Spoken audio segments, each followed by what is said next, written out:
My name is Faith Kemondo Wango from University World Agency. I'm the Chief Marketing Officer of the University Agency.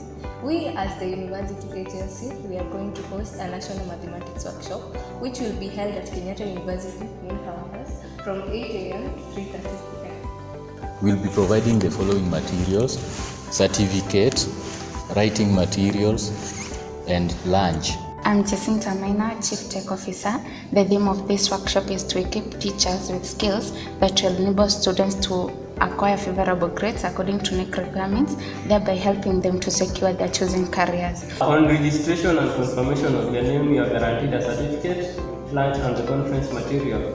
And the facilitator will be Mr. Bernard Obonyo. On registration by 24th, you are guaranteed of a free revision book. The registration for the workshop will be 2,500 shillings only per teacher, and the payment should be done strictly via M-Pesa till number 9643075 by 4 p.m. on 24th of March.